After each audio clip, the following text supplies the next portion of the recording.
What do you think the best skills are? What should people be looking at? Well, I think young people really should learn about money to start with before they get too far in debt. First, that's just a personal thing with me. I know that I had children. I wish I'd have done a better job. But, that people should learn how to start saving when they're very young so that they can get through hard times.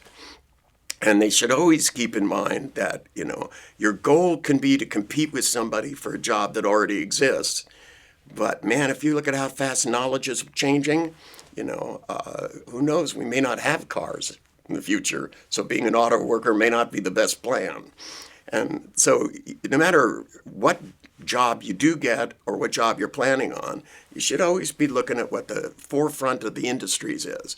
You should see the future coming. It's not like a big secret. There are magazines and the web and everything, and that it was obvious that selling computer programs was going to be a big business.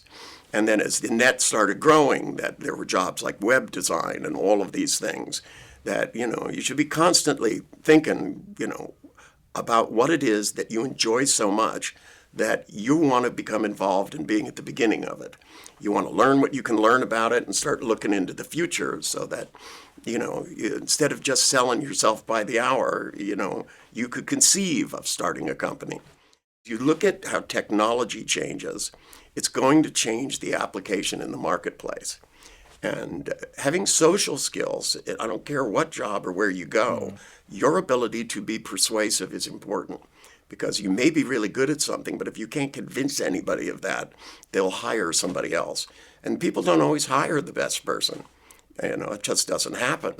But they will hire probably the most persuasive person. So, if you learn to deal with money without believing that it's always going to be there, you got to have that little thing where you put nest eggs aside for those dark times. If they aren't dark times, that just means that you're way ahead of the game. Who knows? You might have enough money to invest in yourself, and believing that that your horizon of the future has to be bigger than you can conceive of. See, every successful businessman I've ever talked to, and everybody who's at the top of their field, went into that field first wanting to learn what somebody else knew. And then somewhere along the line, they believed that they could exceed the limits of what others believed about them. That people would go, well, you start in this company, you work really hard. If you're here for 40 years, you could rise to middle management, right? And some people hear that as something that says, that's your path in life. And some people go, well, maybe this isn't the right company, and maybe this guy's wrong. Maybe I could be running this company in 5 years.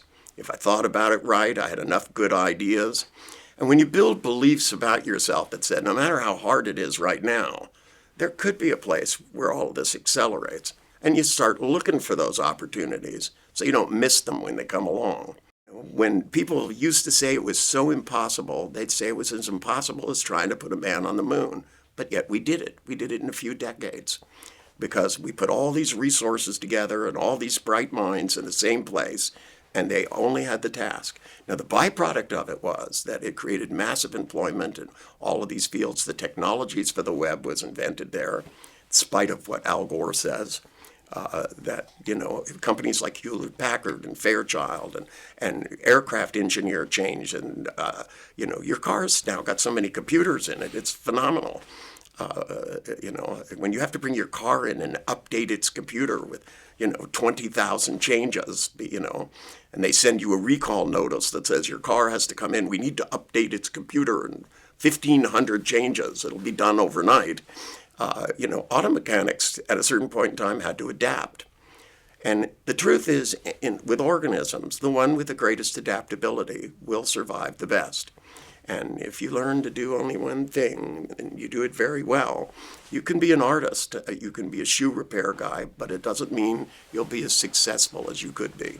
I was going to ask you about education, and you mentioned many times, we look at our phones and where they were and what they are now, and how the software is being permanently being updated. We don't update our software necessarily enough, do we? And that's part of learning and education. Well, to me, part of everything that I created, was, to me, I thought about there's hardware, there's software. The more you know about the hardware, the better you can make the software. Back when I started, you used to put pictures of the chip up in order to know how to program. A 6502 chip, you'd put the chip up, and then you'd write the machine code based on what you were seeing. And now we got rid of all those chips that do that. We have pretty much massive amounts of memory. It used to be that memory was so expensive that, the first time I saw a gigabyte drive, it was this big and this high. And, and I had to have wheels to move it around. And now they're talking about getting rid of your phone and putting on a pair of glasses, and everything will be in the glasses. And, you tap your ear and touch things in space. So if you're the guy who only makes plastic cases for these telephones, look out. Who knows where it's going to be. There may be virtual space. But to me, it's just believing that everything is possible. And if you believe that, then we really need to go in and teach people to adapt the way they think. And if kids aren't doing well at something, we need to change the way we're teaching them. We don't need to say there's something wrong with them and stick them here. You can't beat a good set of genes, and there are some people that have great genes that help them to do things. One of my clients was almost 7 feet tall, and lo and behold, he's a basketball player. Not every 7-foot tall person's going to be a basketball player, but, given that that's what he did, it certainly helped. And there are certain people that will do better at things, and their body chemistry and their mental chemistry, what they were born with genetically. But I think most of us don't tap into what we were given enough. And that requires software updates, and that has to do with what you believe, how you talk to yourself, how you mentally, these things. If you're stuck on the same ideas and you just keep thinking them, and you'll only feel as good as those ideas allow you to. You'll only be as motivated as those ideas allow you to. And you won't try new things. If you could give yourself any advice.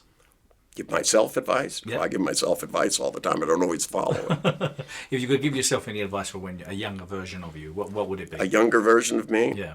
Is no matter what they tell you, just go ahead and do it. That you don't know till you try. And if you try and it doesn't work, that just means you need to try another way. To me, if I had stopped trying stuff, I would have never found anything out.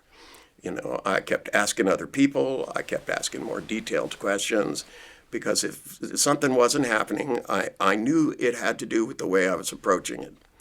Even as a scientist, the same model that we developed to figure out, to help people, the meta model, I started applying with physicists. So when they told me that it was impossible to do certain things in the field of holography, my physicists would say, well, this can't be done because. And I would say, well, what would happen if you did do it? And when you pose the question differently, they go, well, then you would have to have film that was like this, and there's no such thing as read-write film. Then somebody else goes, well, actually, Plessy made read-write film. Nobody ever used it for anything, but I know a guy at Livermore that could get some. And the next thing you know, the hole is opened up. That is, if your theory tells you something is impossible and you don't look beyond it, you don't get that thing, not what stops me, but what would happen if I did, then you get to go into the future and look backwards and start to see what needs to be created, what needs to be asked, what needs to be done, what you need to try in order to get to the other side. And, there are obstacles in life, and when the obstacles get there, that means you need to try something else, and you need to become more determined.